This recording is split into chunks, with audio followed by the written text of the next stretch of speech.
being the chair of this organization, the Boxford Historic Document Center.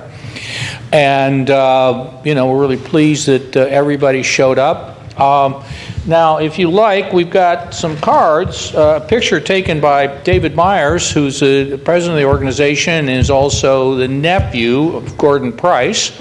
It's a very nice card, and you can make an optional donation here if you like, after our presentation. So tonight, it's all about Charlie. Charlie Killam was born in Boxford some 85 years ago and has been here most of the time since. And tonight, he's going to talk about early experiences on the farm. So, Charlie, take it away.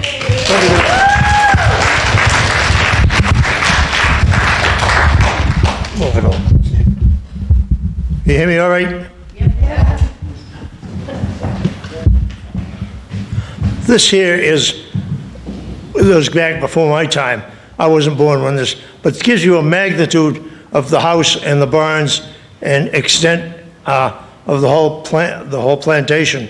And this road actually was long gone when I was a kid, but it was one of the original roads that was built as actually Killam Hill Road. And it goes on quite a bit. But we showed this just to, you get a magnitude of the house, which was enormous. And then the barns, which you can't see where they start over on the other end, but they go all this length, all this far down. And we'll show you some pictures of some of the other stuff. But this just gives you an idea of the basic operation back in the 1920s or before.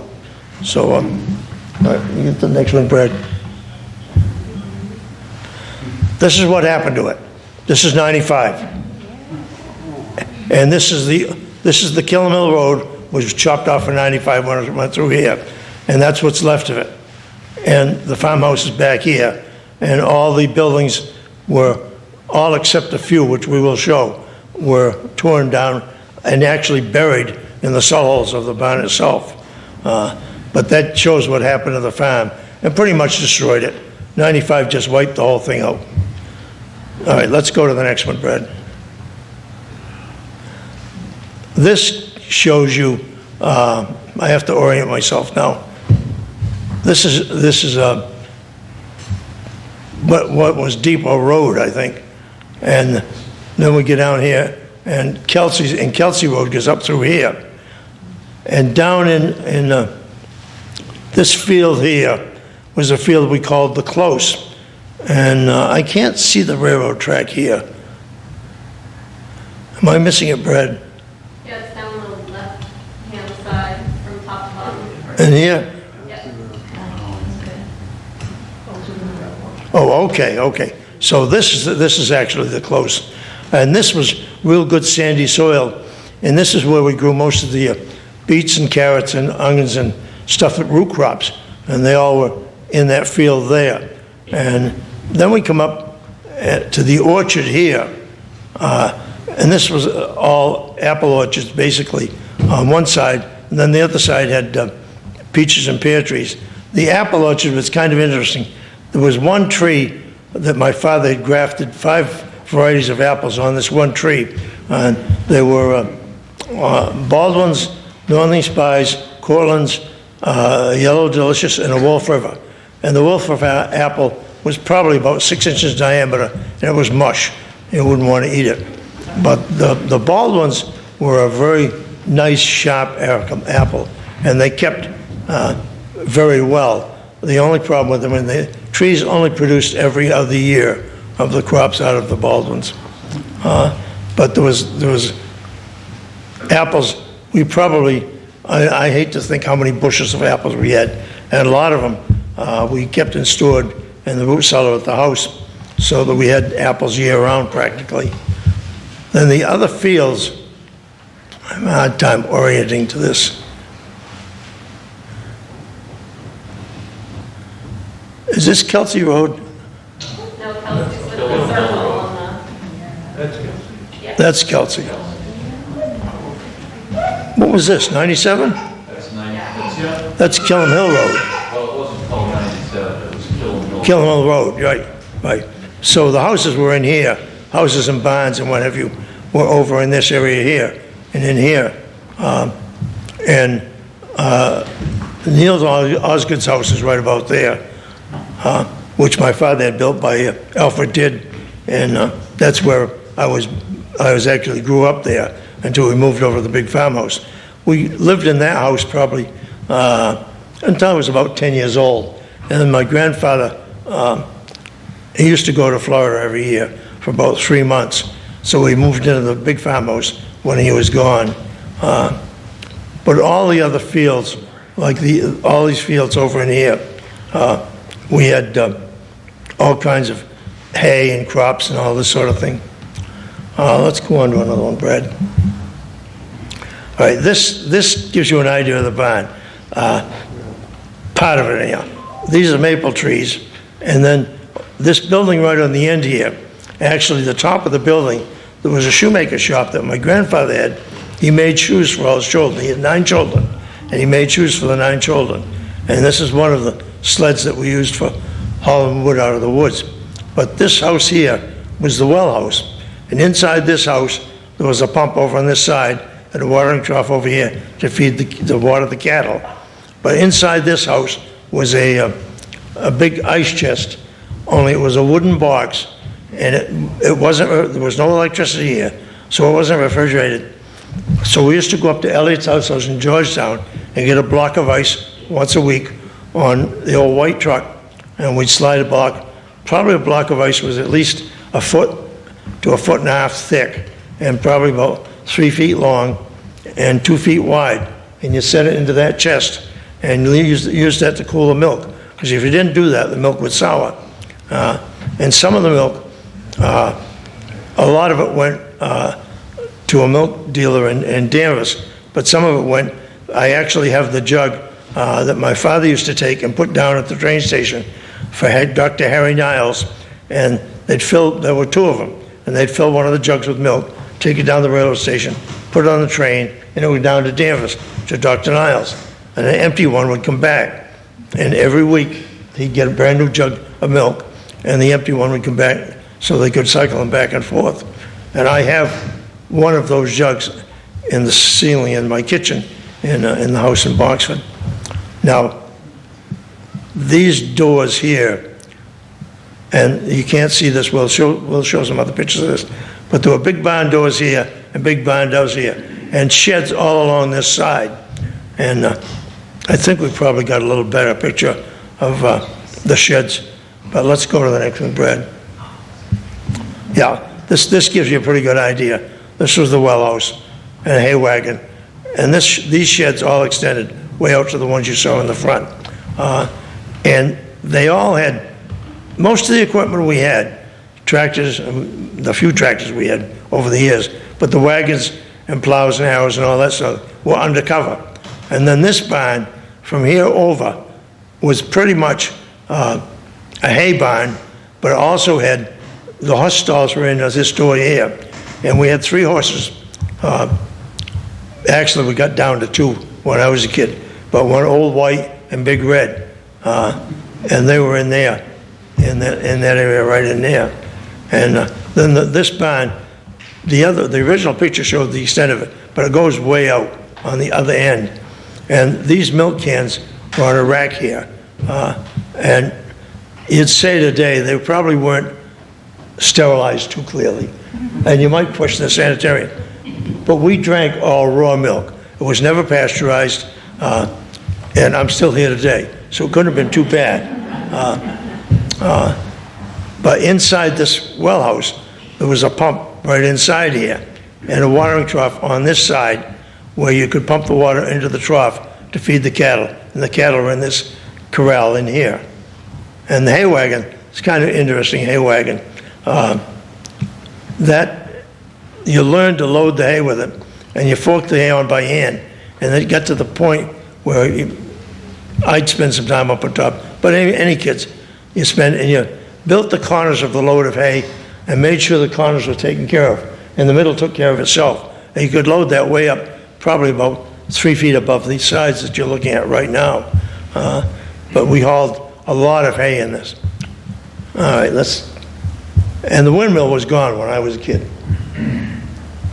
You got the next one, Brad? All right, that's the house. And now you can see the back. That's the barn in back that we were looking at. This is a chicken coop, and we had probably around 200 chickens in there. And in the summer, they were in the yard out in here, and they ran wild in the yard. But they had nests in there for eggs, and we used to collect the eggs twice a day. And we probably, like I say, we probably had around 200 chickens. And we took the eggs, and we had a market route in Salem, which we'd go every Saturday. We'd get down to Salem, and my father had the market route and deliver the eggs door to door to a lot of the places down there. And these were the maple trees that I tapped for maple syrup. There were a row of them there, and then the row of them in the front of the house here. Now, the house as it exists today is this. This was gone. This is gone. But it had an upstairs porch, and when we were kids, we used to, in the summer, we used to sleep in the upstairs porch there. And then it had the downstairs porch here, which you could, in the winter, in the spring rather, you'd sit in a rocking chair out in the porch and watch everything. My grandfather used to sit there and watch the wagons go in and out and check on us and make sure we're doing what we should be doing, which we were part of the time. Not I'm going to say most of the time. But this barn here was basically hay, but it goes way off behind the house. And you probably saw it in the very first slide. You can get an idea of the magnitude of the barn itself. The house did not have indoor plumbing. Eventually it did. They finally got electricity and finally had a bathroom upstairs and a toilet and a kind of interesting bathtub. It was in the middle of the house, so it had a skylight over the bathtub. And one thing that I found, in the winter when we were having a bath, we had to be careful. We didn't spend too much time in there because the snow came through the skylight into the top of the tub. So you didn't linger too much there. There was one toilet in the house, and then there was a porch on the other side over here, which is long gone too. And there was a door on the back side of the house over on this side that went out to a little porch on that side and went out to an access to a two-seater outhouse, which with 9 children, you had to accommodate more than a few. And the barns had outhouses in them too. But everybody says a two-seater outhouse. Well, it actually did exist over in here. The front of the house, there's a formal living room in here, which we never went to. This room was kind of a living room, dining room, and then, of course, the bedrooms were all upstairs in here. Those are all bedrooms. But it extended, there's an L extended a long ways back. I don't know whether we have a decent slide that shows where the L went to the back of the house, but the back of the house did not have any heat in the basement. It had an L that went out back, and in the back of it, there was a furnace in a back of the house, which was not in the basement of the house, because the basement of the house had root cellars where you would store your potatoes, apples, and whatever would keep for the winter. And there were some consequence. So there's a coal furnace on the very back end that ran a hot water system that heated the house with radiators and the rest of the house.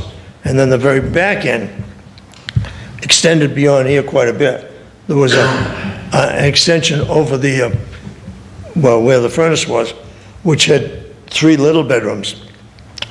And they used to have boys from the Essex Aggie come down during the summer, and you'd have three chaps from Essex Aggie help work the farm. And it was part of the training program for the Aggie, and it also helped with the help on the farm because you didn't have enough people to do everything that needed to be done. And there was one chap there who I probably told I shouldn't say this, but I will anyhow. His name was Harry Litch, and I kind of was a little tough on him, and I kind of got to the point where it ever came from, because my father never swore. But I used to call him Harry Litch, the son of a bitch. And he really didn't take too kindly to that. And it reached a point where I did enough to aggravate him. So he picked me up and hung me the back of my shirt and my neck up on a post beam in the barn itself. And I hung there and I couldn't get down. My father came in and he never said a word. He'd obviously talked to Harry and found out about it. So he brought me down off the hook and said, "Don't you have chores to do? Go fill the wood box or go pick up the eggs. You don't hanging around here." And I kind of bit my tongue from then on as far as that sort of thing was concerned. Let's move on to the next one, Brad. Okay, this gives you an idea of, there was a barn cellar underneath here with a cellar door, but these were the big barn doors. And over here was the horse stalls, and the horses were in the barn. And then it goes on to the other barn that you saw on the other slide. This was the milk room, and when you milk the cows, there was a door in the side here. I don't think you can see it on this picture, but a door that went in to the main barn where the cows were. And the cow stalls were all down, all this length of the barn inside. We probably had we usually had 20 to 25 head of cattle in there. And we did get electricity and had surge milking machines. And you milked the cows, they were in the stanchions, and then you hung the machine, you put a strap over the back of the cow, and hung the machine underneath them, and put the tit cups on, and when they were milked. And I don't know how you timed them, but we did. And then brought the milk down to this milk room, and had a strainer, and put it in 40-quart cans. And then we took it over to the Wellows, where that ice chest was in the Wellows. We finally ended up with a regular great big refrigerator, which you put in the milk in the refrigerator to take care of it, so that it never spoiled. On the other side, and this was probably you can't see it over in here, there was a bullpen originally, and we finally got rid of the bull. We never did, we went to artificial semination with the cows. And there was a chap from Byfield and some organization where they had the semen, you pick out the semen for the cattle, and he used to impregnate the cows when they went dry. And they probably didn't go dry for, they did once a year, but they'd last 3 or 4 years. You'd keep a cow, and it'd keep giving milk. But you had the pen over in here, we had a birthing room where they'd have their calves, and they might have a female calf, and you kept it. But if they had any male calves, you got rid of them. They went to the butcher shop. Let's go to the next one, Brad. Oh, that's Old White and Big Red. And I learned to ride this guy. My father we cultivated the corn and the potatoes and all that stuff. And I'd ride the horse. He'd throw a blanket on the back of the horse. There was no such thing as a saddle. Saddles didn't exist in those days. Not in the farm anyhow. And he'd throw a blanket over it, and I'd ride the horse, and we'd cultivate the corn or run the corn planter or all that sort of thing. And I'd have to ride the horse and keep it straight going down through the rows. And this Old White, he was a nice, sedate kind of animal. And Big Red was a little bit rambunctious. And I'll never forget, we had one day we were loading hay onto a wagon over on the other side of, pretty much where Frank DeLune's house now is. And we're loading hay on the wagon, and Gene Vincent, who was working for my father at the time, didn't like this horse, or the horse didn't like him, one or the other. I guess it was a mutual admiration society. And Gene would holler at the horse and give him a real hard time. And the horse finally fed up with it and said, "I'm out of here." I ran through the barway, pulled the shafts and the front wheels out from under the wagon, and tipped the wagon over. And I was on the top of the wagon with a hayload. And I ended up underneath it halfway through the barway with the wagon broken apart, and the horse was gone. And fortunately, I didn't get hurt. But ran back to the barn, and the horse ran to the barn, and the barn doors were open just a little bit, just enough for the horse to get through, but not enough to get the shaft through. and he stuck the horse through the shaft through the door of the barn and stuck there, and he couldn't move. And Gene come up, he was real upset. And he come up to my father and he said, Paul, I'm going to get my shotgun. We're going to shoot that horse. We're going to shoot that horse. And my father said, no. Just go home and calm down. You'll be all right. And I don't think Gene ever worked with that horse again. But they were pretty good team horses. Here they're just pulling a sled out of the woods with wood. Let's go on to the next one, Brad. All right, this is Paul and David. And this is the big pasture, and there was a big chestnut tree here. And this house here, and that may look familiar to a couple of people here. You have an idea? That was where I grew up. As you can see, there are no trees around here or anything. And it was my father built that house. Well, Alfred did from Georgetown, built it. But this was the big pasture where we brought the cows out and put them in here and closed the gate. And the chestnut tree, we had a lot of fun with that tree because they used to give horse chestnuts. And you went and you cracked them open and you pulled out the chestnut and you'd take a nail and drive a nail through them and put a string through them and can sling them around as slings are, see how far you can make them go. They weren't, well, you can see they weren't too old then. And one of the things that we did, my father did, and it's kind of amazing, every spring when it was too early to plant and the snow was just about gone, he'd run around and redo all these walls and put up walls. And he spent probably 2 weeks in the springtime rebuilding walls because the frost had kicked them, or for whatever reason they may have knocked down. But he worked, my father probably weighed 99 pounds soaking wet, but there was nothing on him but muscle. And then there was a pond in here in the spring. The water settled in around that tree in the pond, because naturally there's a house where that used to be. Go ahead, Brad. And that's the house. And this was Killam Hill Road going through here. And you can see there was nothing around the house at all. And that was when my father bought the farm and moved over to the big house in the farm. He sold this to these people's father. It was $10,000. Yep. 47. Yeah. A lot of money in those days. But that was a nice house. It wasn't palatial, but it was certainly adequate. It had a nice porch in the back. It served very well. Brad? All right, these are the maple trees out in front, and these are the sap buckets where I tap the trees. And I probably produced, I don't know, probably 10 gallons of maple sap every year. And it was a lot of work because you had to tap all these trees, but you also, the ratio on the maple syrup is 40-1. So it took 40 gallons of sap to make a gallon of syrup.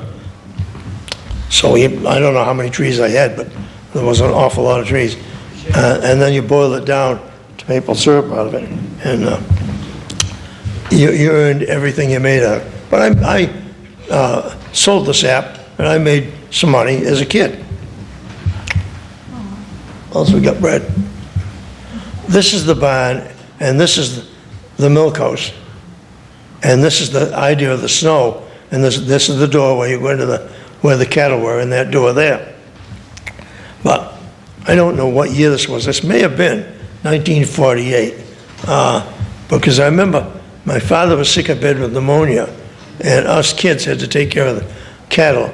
So we had to get up in the morning, milk the cows, feed them, take care of them, and then take care of the milk, and do all the hen work, eggs, feed the chickens, and when we got all through that, we ended up going to school. And then we turn around and come home at night and do the same thing all over again. And we did that for about a month. Now, the snow was so deep, as you can see, that the driveway going out to Killam Hill Road, we couldn't shovel up over the bank. We couldn't throw the snow up high enough to clear it. So what we did was, at the driveway, we had a big dishpan that we'd put a rope on each side, have one kid up at the top of the bank, and we'd have a couple fill it with snow at the bottom, drag it up the top of the bank and dump it. And that's how we cleared the driveway. And we got the driveway pretty well cleared, and then R. Phillips came in with a Caterpillar tractor, the Cleatrack tractor with a town snowplow, V-plow, and plowed in the entrance all over again. And we weren't too happy with him. But this gives you an idea of the winters we went through, and the way the doors were all closed up and everything. But it was warm inside there. The barn never really got too cold. With the heat from the animals and the hay mows in the side. Now, in the side of the barn, they were all hay mows. There were probably 20 by 20, and they were 8 by 8 beams, and they were 3 stories high. And when you fill them up with hay, you could build tunnels in the back and tunnel all through there, and nobody knew where you were or what you were doing. But in order to get the hay up to the top level, they had a pulley mechanism and a pair of hay tongs that you drop down on the wagon, which was down in the barn there, and the tongs would close in on the hay. You closed them in by hand, and then pulley mechanism and a track on the very ridge of the barn, and the horse would pull the rope up and pull the hay up to the top of the ridge, and there was a track on the top, and it ran the length of the barn, and when it got to where you wanted it, you had a trip rope, and you open it up, and the hay would be on the top floor, and then you'd shovel it into the mow wherever you needed to have it. But it was quite an operation. What else we got, Brad? That gives you a pretty good idea of the well house. And these garages weren't terribly accessible right now, nor was these barns. But this is what we had to live with. And all these sheds here, they all accommodated the farm equipment so that we didn't have to worry about it deteriorating from the weather. And I don't think we have a good shot of the other side, but way out here, over in there someplace. The sheds were quite extensive, and above them was a place where we had a corn crib, not a corn crib, but a whole platform where we laid out the field corn. And we grew a lot of field corn, which was not sweet corn. The sweet corn we grew went to market, and we sold it for eating and what have you. And we had a couple of customers that we sold the sweet corn to, LeBlanc's Market and Tassoneries Market. And then we delivered stuff to Mohican Market down in Salem. And us kids were kind of fascinated with Mohican Market because they had an elevator that went from the basement to the first floor. But it was made by, you pulled on a rope to pull the platform up and down. But it was kind of interesting. But the field corn, you let it dry and pull the husks off. And then you run it through a machine that would take the kernels off the cob, spit the cob out. And you take the kernels and you take it down to Chaplin's grist mill in Mill Road and grind it up into cornmeal. And you could make cornbread or cornmeal mush or anything else you want to do with cornmeal. All right, what else we got, Brad? This is my grandmother. And this fence here was the front of the house. And the formal garden was out on this side. And it was extensive. We had my grandfather had a cook in the house by the name of Pearl Lewis. And Pearl lived up on where the Leonards were on the North River line. And I was fascinated with Pearl. In fact, I learned how to cook from her. But she was a professional cook with 9 children and 3 boys from Essex Aggie. They really had to have somebody do the cooking other than her. So she was a phenomenal cook. And she did everything, baked bread, you name it, she did it. And have baked beans for Saturday night, usually. Now on the other side, probably I missed one, on the back of the house, which you can't see it, and I don't think we have a slide showing it, they had what we call the slaughterhouse, where we dressed out the pigs. And they had a great big tub in the slaughterhouse setting up on a brick fireplace, and the tub was full of water. And they had a winch on the top, and they'd winch the pig up to the top of the tub with a fire going and have hot water in the tub. And they'd lower the pig after it was stripped out, and lower it into the tub. And then they'd scrape all the hair off the hide, and they'd use the hide for making the shoes. So there was nothing went to waste on the farm. Very seldom did anything get thrown away.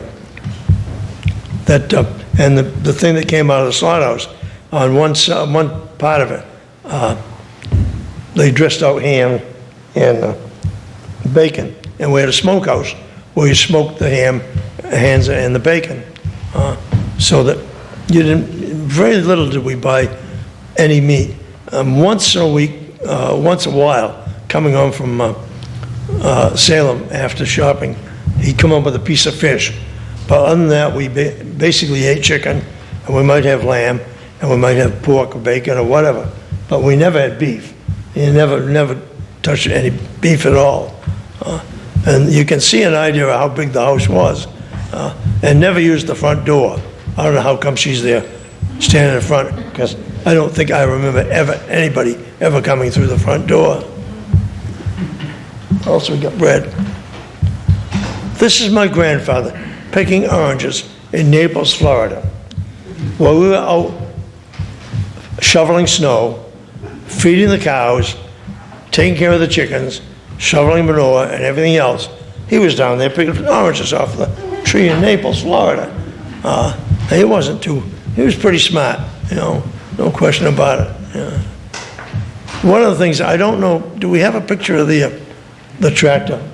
Yes. Silver King tractor. With the tractor or the, Either one. That was a Silver King tractor that we had.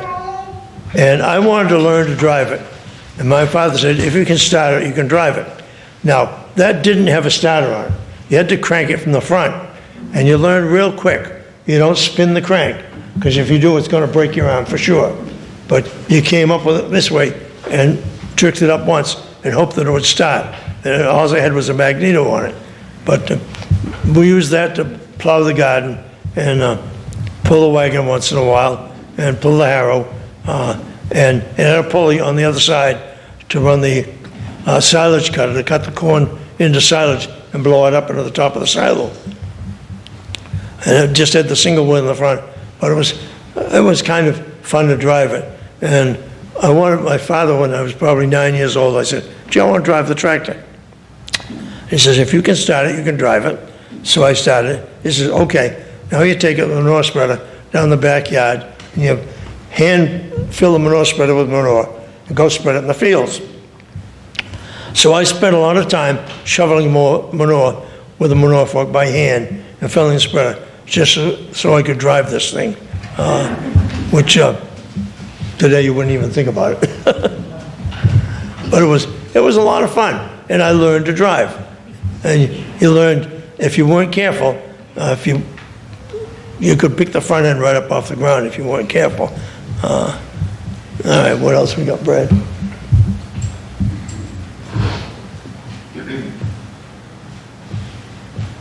Okay, this is not the actual truck we had, but it's similar. We had a truck like this with an open cab in the back and just wheels back here, and this was a trailer truck. But I couldn't find a picture of the actual truck we had. It was a 1928 white truck, and I learned to drive this thing when I was 10 years old. And one year I was going up with the truck to pick up a load of hay, and my father was following me with a Silver King tractor with a hay wagon, and we're pulling hay out of the up on one of the fields. And as I was going up Killam Hill Road, 97 if you will, a motorcycle cop went by me, and he whipped it around, and I'd pulled into the hayfield by then. And he pulled up beside me and said, "How old are you?" And I said, "I'm 10 years old." He says, "You can't be driving that truck." And I looked at him, I said, "Well, I just did." And he said, "Well, you're not old enough, you can't drive that truck." And my father came up, he got off the tractor.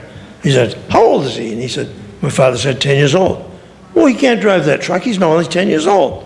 And my father said, "Well, who's going to drive it for me? I need it to get in the hay, and I have to have somebody drive it. Can you drive it for me?" Cop looked at him in total frustration, and the cop finally said, look, I don't want to see that truck on this highway again. And my father said to him, don't worry a thing about it. You'll never see the truck again. Just stay off this road and you'll never see it again. And I never saw the cop again. I'm sure he never bothered going on the road. But we used that truck to go down and pick the ice up at LA's ice house. And it was it was a challenge to drive it because it had a starter on it. So you didn't have to crank it to start it. But it had a gear shift that kind of had notches. And you pull up a lever and drop it in one notch to get one gear. And then you go get it rolling and go to the next gear. And that's the way you did it. And it wasn't, it's not something that you would even dream of driving today. But I drove it all over the place. What else we got, Brad? This is the railroad station. And this is Charlie Rollins, and this is the train going through. And this is the train that my father used to bring down that 2-quart can of milk once a week and send it to Harry Niles in Danvers. But actually, us kids rode that train the very last time it ever left Boxford. And my mother put us on this train to go to Byfield because my mother's mother lived in Byfield. And she said, you'll never get a chance to ride in a train out of Boxford again. And she was right. So we all rode that train down to Byfield. And that was the last time they ever had one coming out of Boxford. But you can see it was quite extensive. Is that on Depot Road or is that Jack? This is Depot Road. What year was This that, is- Charlie? I'm gonna guess it was 1941. You can look at the cars are probably 1941 Fords. But this, It's actually Rollins' house. yeah, this is what is Rollins is today. And the road is right here. This is Depot Road going right through here and goes down to the East Village. But of course, that's all gone. Unfortunately, all the tracks are gone, and they use it as a path, bike path or whatever. And actually, the power lines now go through where the train tracks were, the trains were. But that's Rollins Well Company now. What else we got, Brad? This is kind of interesting.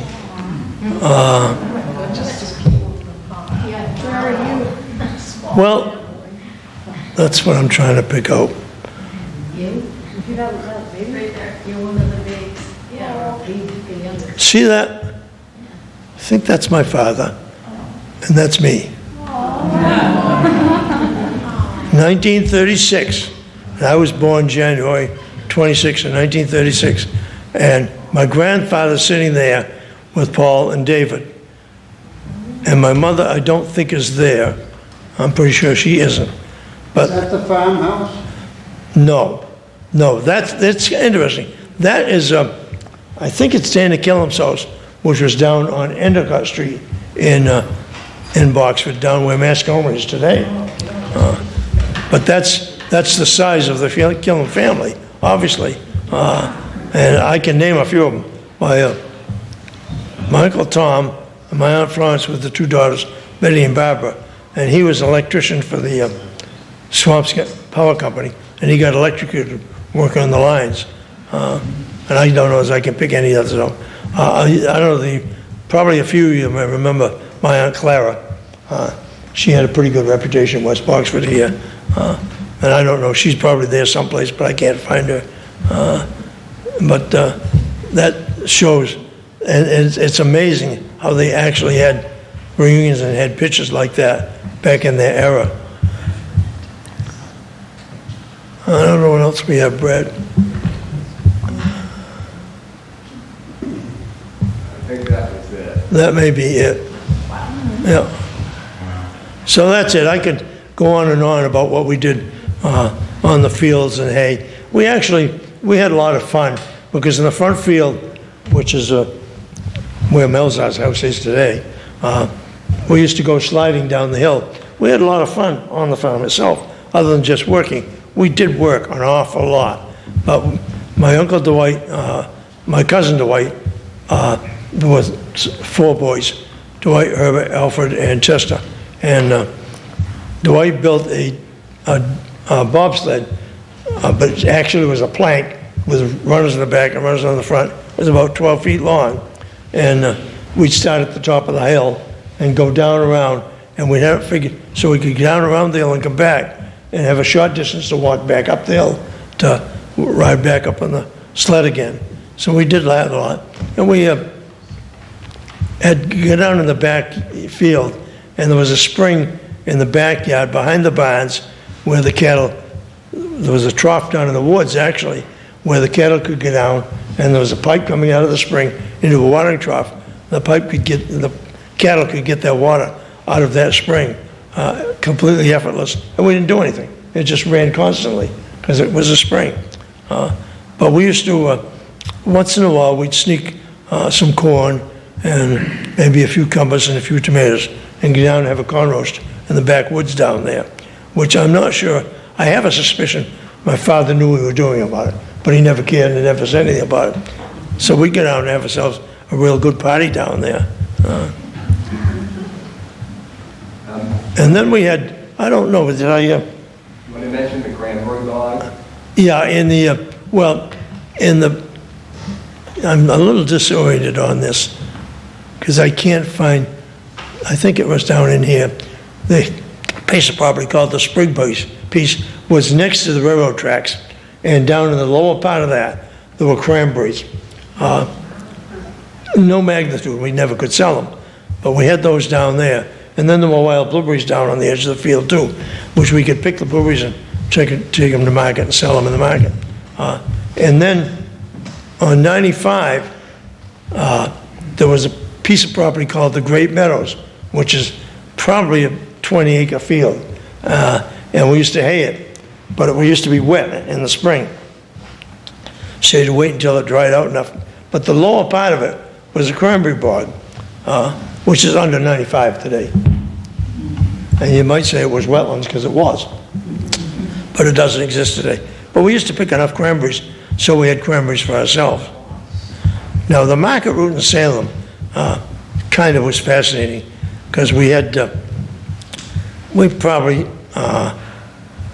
had about 30 houses that we took produce to, and we took eggs and all the veggies which happens to be in season. And I think I mentioned the root cellar in the main house, and we'd have blue Hubbard squash and all the apples, and carrots would only keep for a certain length of time. They had one of the species of carrots was a Danvers half-long carrot, and it was a stubby, but it wasn't long, and it kept pretty good, and the beets would keep fairly well. But the apples would keep year-round practically. But we'd take all that stuff down to Salem to market, and we go door to door, and you learned, us kids would go. Every Saturday, my father would take one of us kids down with him, and we'd deliver, and we'd go to door. We had to learn to make change. We had to deal with the money with the customers. And you learned a lot by doing that, which you never have the opportunity to do today. So you knew how to handle money. And a lot of the stuff was the stuff that we grew ourselves, like we prepared ourselves, like the blueberries and whatever cranberries we could do and whatever else we had that we picked. We might find some raspberries someplace. We sold all the stuff. And that money that we sold, that was our money. That didn't go to the farm. And I'm not sure how much else we have. Well, one thing I think I did talk about Gene Vincent. So I think that's about it. I'm not going to get into we had a wood box and we cut a lot of wood, but I don't want to get into the details of the production of wood because that's a whole other program. We did a lot of dealing with wood. And we had a woodshed we had full of small kitchen wood for the kitchen stove, which I said we had to fill the wood box. But we had enough wood in that woodshed to keep us through the year until we got it ready for the next year. And you wanted to make sure it was dry enough to burn. You couldn't burn green wood. But we took the small limbs that might be 2 or 3 inches in diameter, and you cut those into firewood for the kitchen stove. And the cleft wood, which was, you'd burn in a fireplace or something, we sold quite a bit of that. So I think that's about it. Any questions? I was gonna comment, your mom cooked on a wood stove when we knew her, when we bought the house next door. That's all we ever had was wood Cooking on stoves. a wood stove back in the 40s, but that's the way it was done. That's all we ever had. My mother said when they looked at the house, she says, if you think I'm gonna start cooking on a wood stove, I've never come to the Boxford, but my father got a propane stove. Charlie, how much of your farmland is actually Easterwood is now 95, or the actual pathway of 95? The farm went where Neil's father's house was, but it went all the way to the Georgetown line. And King's Forest was all part of the farmland, but it was forest where we harvested wood and all that sort of thing out of there. But that side of the road, everything belonged to my grandfather. The left side of the road, he had 2 houses. He moved an old schoolhouse up on the, used to be Ken Gary's house. And the house is still there, but he moved the house from, where was it, from Ipswich Road up there. And, but he owned that. And then he owned Gene Vincent's house he owned. And he went down there. He didn't go all the way to the Georgetown line on that side, but probably within a quarter of a mile. And they went back towards the Topsail side. He went as far as Raleigh Road was concerned, and went actually to Cross Road, which I really couldn't depict Cross Road here, because it doesn't show on that for sure. But it went down where Cross Road went across the Depot Road to get onto the railroad station. How many acres is it? 800. 800. When did Kirk Killam's first owned farm? How far back does that go? Ask the historian. When they first owned it, that was there was a Killam connection to Governor Endicott, and so like Endicott Road, where that original Yeah. house was, I mean, he owned thousands and thousands. But that's a whole other part of this family. Yeah. They're related, clearly. Yeah, But there's a whole other part of the family. Because Cyrus Killam, his house was where Masconomet is today. And then Dana Killam lived across the street. But that was, I'm not sure what the relation was, but they were related. Did the Killams start the farm originally? My great-grandfather, as far as I know, which was William Killam, and I'm not sure he started it. It may go before him, even. But he expanded it. And my grandfather expanded it horrendously. Chester did. He just added this and this and this, and he kept adding more and more to it all the time. Charlie, was there any consideration of having a smaller farm with 95 there? My father tried to farm it when 95 came into being. What happened was a whole bunch of things took place. A lot of the good producing land was gone. 95 wiped it all out. The other thing that happened is 95 created the values of the land to the point where all the city moved into Boxford, as you well know, and the land values went up, and the taxes went up, and the land taxes went up, so you never had any farm credits. Back those days, they didn't have any credit for a farmer, so your property increased in value 10 times as much as far as the taxes were concerned, and you couldn't afford to farm here. You just could not afford it. My father bought a farm in Chester, New Hampshire, and he moved up there, and he farmed up there for probably, probably 10 years. And then he pretty much retired after that. But in Chester, he had a nice little farm up in Chester. But you couldn't afford to stay in Boxford. They drove you right out of town. Did you have a family graveyard somewhere on that site that moved, or it's still there? Well, my grandfather's Harmony Cemetery. There's that Killam graveyard down off the field in Masco. Yeah, and that's the other part of the Killam family. Yeah, That's not my part of the family. right, but It's my 32nd cousin 3 times removed. But, that's what he's probably thinking of. yeah, that's Cyrus Killam's and Dana Killam's, and that's a whole other family and a whole other story, because it's kind of a strange situation. But I have a lot of correspondence, because I tore Cyrus's house down, and I've got a lot of papers from his house, which I had, probably a lot of them in the document center. But there's I think Cyrus's sister or sister-in-law or something or other, Ethel Garrett was her name, and her husband was an importer, exporter from Japan. And I have correspondence from Japan between the two of them, that when I took the house down, I discovered a lot of this stuff. Does the barn go back to the 1700s? Someone said it did. 1685, 1685. or before that, yeah. When Box was incorporated. Charlie, did you or your brothers and sisters or parents ever get unwin fever from the raw milk? Get what? Unwin fever from the raw milk?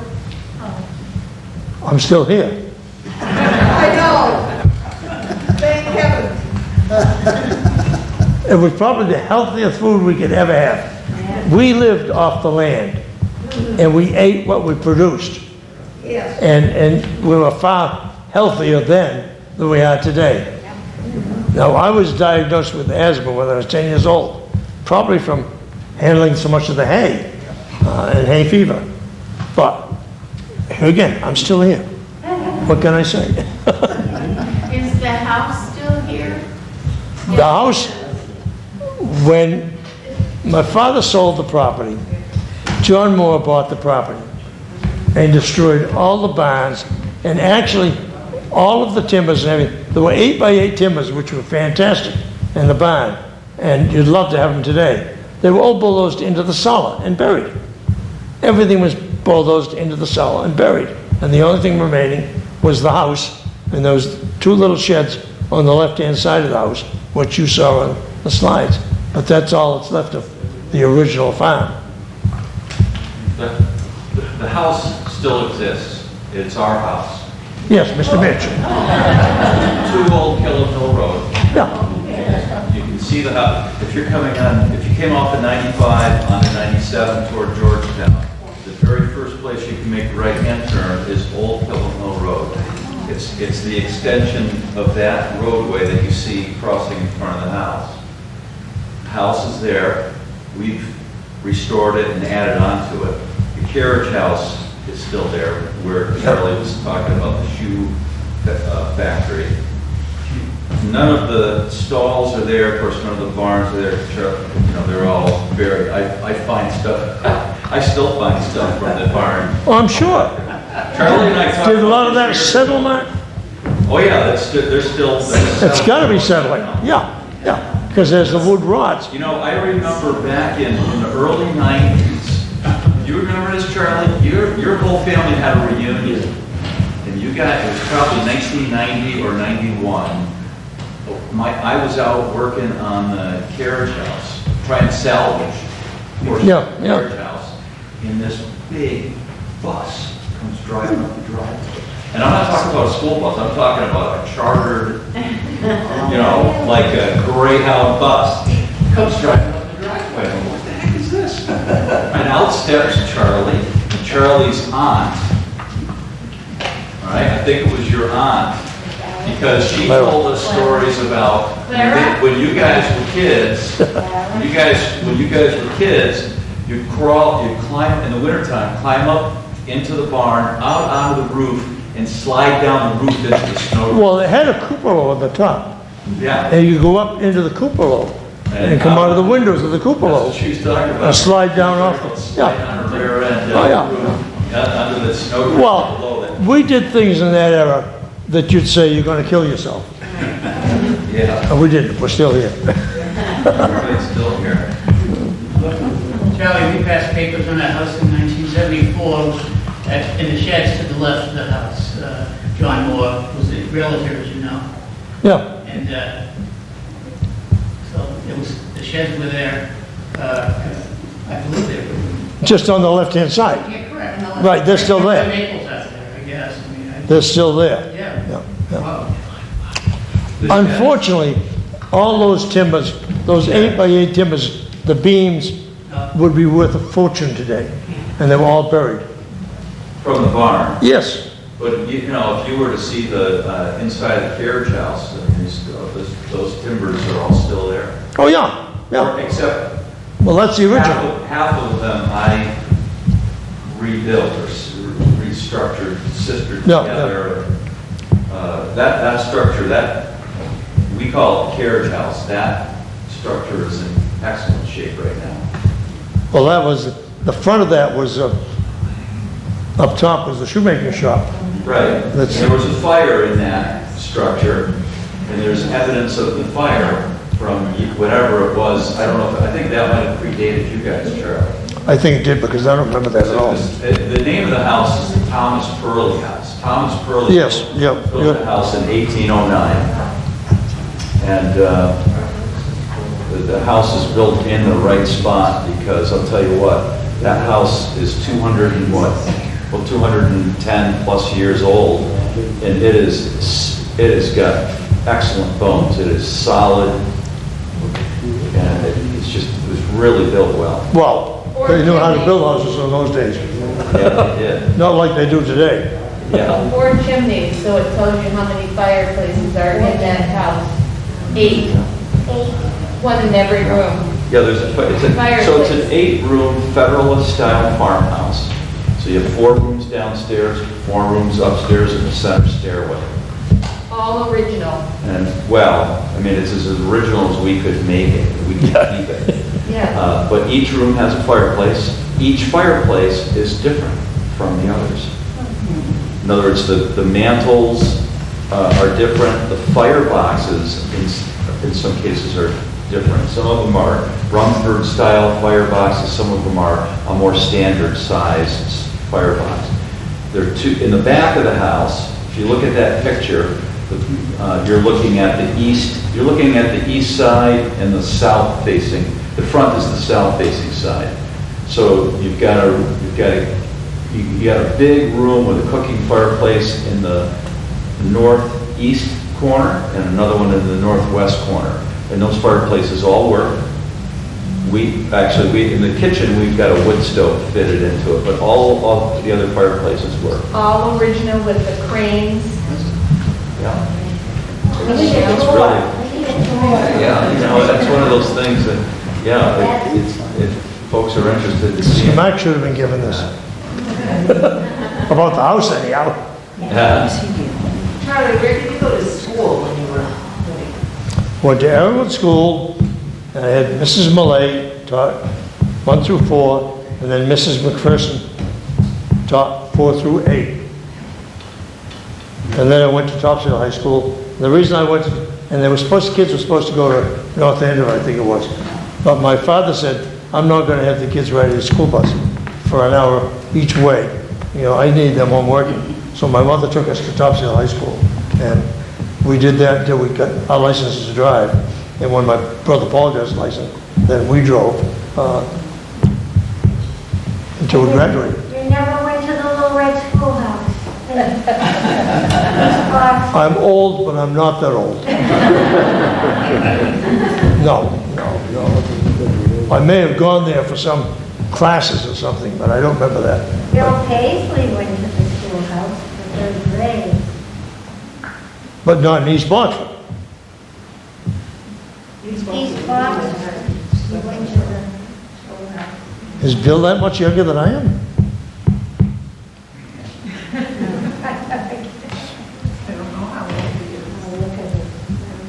It was 1953. He went to the Little Oh, Red wow.